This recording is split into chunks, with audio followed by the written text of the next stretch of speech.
8 months in the making. Come on. Look at that. Beautifully healed. Awesome.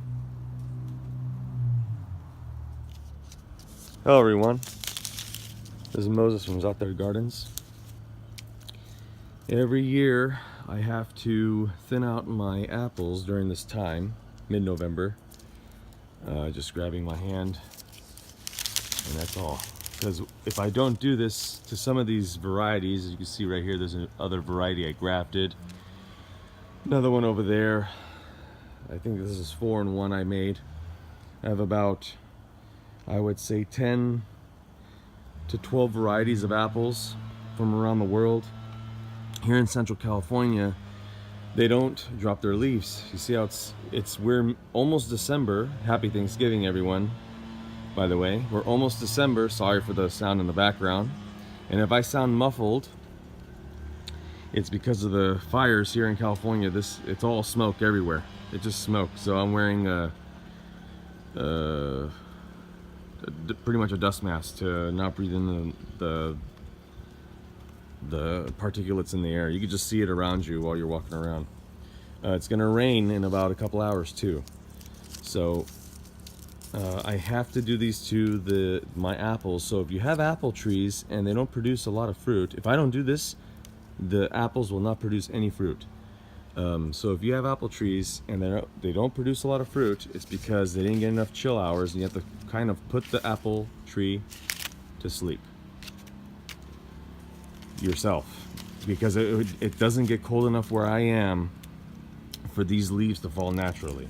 This one here is a yellow transparent, which is a summer apple, and still it doesn't want to drop its leaves. Still. Now once I do this, no leaves come out, flush back out. I sometimes leave the tips just so I can see if the tree's still healthy. If I don't want to see it,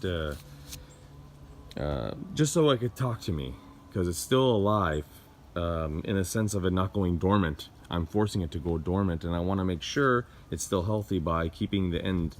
And these leaves here could most likely stay there till February or March of next year. They won't fall off. So it's just another way for me to see if the soil's dry, the leaves will start drooping, and I'll know to water the tree, and the leaves will perk back up. But anyways, yeah, so that's what I do. Once again, happy Thanksgiving to everybody.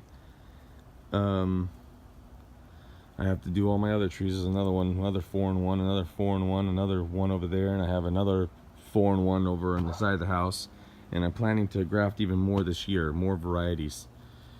The base varieties are great. This is a Fuji and a Granny Smith and other ones.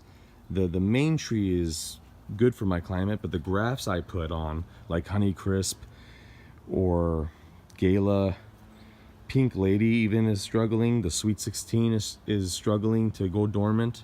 It's just not cold enough. I'm almost tempted, and I'm not going to do it, I'm almost tempted just putting a bucket of ice underneath the apple tree and letting that cold water melt down, and it's going to think it's snow, I'm assuming, and maybe it'll just drop its leaves on its own, but then I'll probably affect the soil, microbes or earthworms or something. I'm not too sure. Alright everyone, I got to get busy doing this before it rains.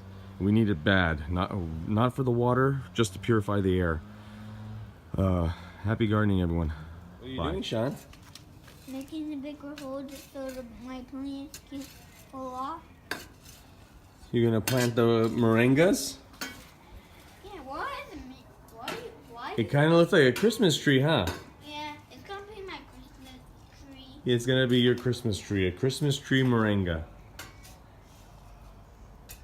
Okay, like, share, subscribe, and thanks for watching, everyone.